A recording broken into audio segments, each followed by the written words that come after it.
Hi, everybody. Matt Bernier, Mike Beard, taking a look at the featured event at Belmont Park Saturday afternoon. Race number 9, a mile on the Widener Turf Course. This is the field for the $150,000 Forbidden Apple. And again, you can head on over to DRF Bets, get all sorts of great deals. DRF.com/bet is the address. You get all the details about signing up for a new account.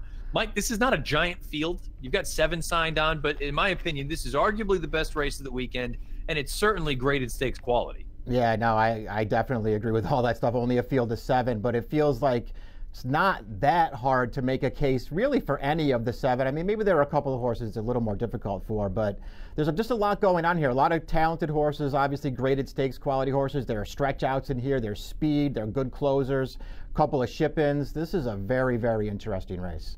Let's start off with the defending champion of this race, and he's also coming into this race on the heels of a big score in the Jaipur. That's number 2 Disco Partner for Christophe Clement. He owns a 105 buyer in his most recent start. The question going into this race last year was, how would he handle the mile? Right. He handled it with absolute ease.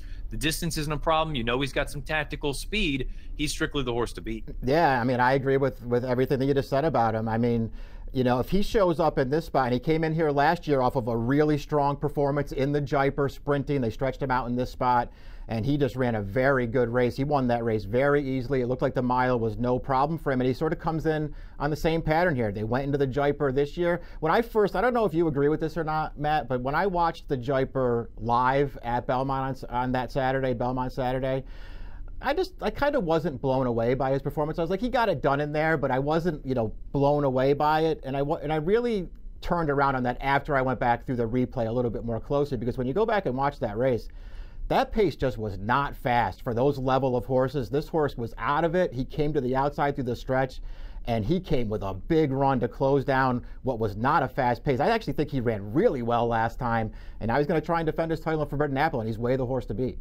Yeah, and kind of going to your point, you see the 2nd and 3rd place finishers that day, Conquest Tsunami and Pure Sensation, they were the ones cutting out the fractions. Yeah. They were right there at the end, and the fact that Disco Partner, he unleashed that hellacious kick that he's got. He's an incredible horse. I don't know, he might be slightly better at those shorter distances, but this mile is certainly well within his range, and you've got to view him, obviously, as a major contender in a spot like this. And also, if you had any questions, you got a positive formulator fact for Christophe Clement. Past 5 years, turf winner, last out, sprint to route at Belmont. 5 for 15 with a 288 ROI. Disco Partner is going to take some beating in a spot like this. Let's talk a little bit about the Timeform US pace projector while we're at it, because Disco Partner, he's stretching out, but there's a number of stretch out sprinters in here, and that kind of helps with this pace situation where you see the pace projector, got that red bar indicating a fast pace out there on the front end. The 6, the 5, and the 4, they have them all right in line. I kind of agree with it. You've got the 6 Pocket Change, you've got the 5 Blind Ambition, you also have Voodoo Song. Let's start off with those other horses exiting the Jaipur. That's the number 6 Pocket Change. He's very lightly raced. Jason Service, everything he touches turns to absolute gold right now. I wonder, from a positional standpoint, it's going to be his first time stretching out in distance. Where do you think he's set up? I mean, I don't see how he's not, forward. He doesn't have to just go right to the front, I guess, in this race, but I don't see how he's not up there at part of this pace. I mean, he's a fast horse stretching out from a 6 furlong sprint. His Jaipur, again, we already talked about the pace there, it wasn't that fast, and he wasn't on the lead in there. He was sort of in behind horses. And I actually felt like he ran maybe deceptively well. He only finished 5th in there. He wasn't going to win, but he had to sort of extricate himself out of a tight spot in the stretch. I thought he raced on pretty well once he was clear. I like this horse. I have a little thing for this horse. I think down the line there's a chance he turns out to be pretty good. I just think he's found a very tough spot to stretch out for the first time. I like the way that you put that, because in Formulator, I went through. He didn't have to check at any point, or Jose Ortiz that day, but he basically had to get off the throttle because there was nowhere for him to go. And I agree with you. I think if there was a scenario where he could have kept going on with it, maybe he doesn't win that race, but he probably finishes better than the 5th place that he did. He also galloped out very well. So the distance, I'm not too concerned. But you're right, this is a tough spot. Although, another positive formulator fact, Jason Service, past 2 years, turf, 2nd after the layoff, sprint to route, 5 for 13, 8 times in the money with almost a $4 ROI. Again, Service's barn is just rolling along right now. In Pocket Change, we'll find out if he can handle the hike in class. The other horse exiting the Jaipur, drawn just to the inside, is the 5 Blind Ambition. And you and I talked a little bit before we started this video. It wouldn't stun to see a horse like this win, but of the 7, to me, he is the 7th of the 7. Yeah, I kind of agree with that. I mean, he's a good horse. The things that I don't like about him, first of all, I just think he's a better sprinter than he is going longer. They've gone long with him in the past. He's run fine, but I think he's better going shorter. He's got the big win 2 starts back as well at 7 furlongs, but that was just a race where, they just let him control the pace in that race. He got right to the front. He didn't really take any pressure in there. He had plenty left when they came to the stretch. I just think it's a totally different scenario for him on Saturday. He's one horse I'm happy to be against, although I won't be surprised if he runs well. He's got a fast figure on his page. I just don't like him that much. I said to you before we started that I was disappointed to see Voodoo Song here, and it's not because I don't think he belongs. It's just I think he's going to be dealing with a very similar pace situation to the one that he had in the poker, and I thought he ran lights out that day, considering how fast they went early on. We know, obviously, everyone spoke about his run that he went on up at Saratoga last year. I think he's in good form. I think he's ready to go. The problem is, and I guess the question I have for you, can he overcome this pace setup? Yeah, it'll be interesting to see what he can do here. I'm sort of with you. I feel like as he ran so well in the poker last time on a contested and fast pace, that you feel like he deserves a little bit better than that. And maybe he's just in a tough spot here with a couple of stretch out sprinters sort of surrounding him in here. But he's a good horse. He's in good form. He ran really well last time. I couldn't pick him on top in this race, Matt, but I'm going to find a way to use this horse in this race. This horse is in good form right now. He can win this race. As far as the Chad Brown horses are concerned, we've already talked about the horses that are going to be more forwardly placed. Now you get into sort of the mid toward rear pack runners. Projected on the far outside, he's a horse that has a number of speed figures on his page that are good enough to win in a spot like this. What were your overall thoughts with his sort of most recent effort? That was in the Monmouth Stakes down at Monmouth Park. I thought he ran fine there, but I just felt like it was more of the same for this horse. I think if you're just going by speed figures and you look at him, you just feel like he's a major contender in this race. I don't know. I'm sort of tired of him. I've seen a lot of him since Chad got him over here. He just seems to run the same race every time. This race could set up well for him. I'm sure he could come with a run and get a piece of this thing, but I'm not going to bet him on top in this race.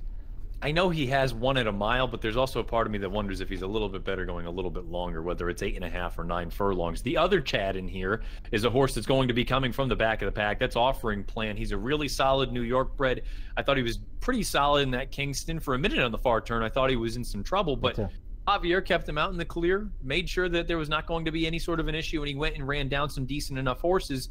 I guess I don't love this horse for one reason or another in a spot like this. Yeah, I agree with that. I just feel like it might be a little tough for him. The race could set up very well for him. He's a sort of more of a one-run closer. He could catch some pace to run into here if he gets a clean trip into it. I suppose he could make a run in here. I didn't really like him that much in this race, even with the pace scenario. One other thing that I will point out about him is he is a horse who likes a little cut in the ground, and he's gotten cut in the ground in his first 2 starts this year, and he maybe took advantage of that a little bit. He's going to get firm turf on Saturday. He's one I'm going to stand against, but this race could set up very well for him. Let's take a look at our picks for the Forbidden Apple at Belmont on Saturday. You're going with Disco Partner, who, again, it's not so much a Captain Obvious pick. It's a horse that you absolutely have to use him because even if he doesn't win, I can't imagine there's a scenario where he's off the board. Yeah, I do just think he's going to run another good race here. Again, I think his Jaipur could turn out to be a little underrated the way that race set up. He ran great in there. And I just think the mile is actually okay. I think he's a better sprinter. You sort of brought that up when we were talking about him before. I do think he's better 6 to 7 furlongs, but he got the mile last year, and he's just the horse to beat in this race.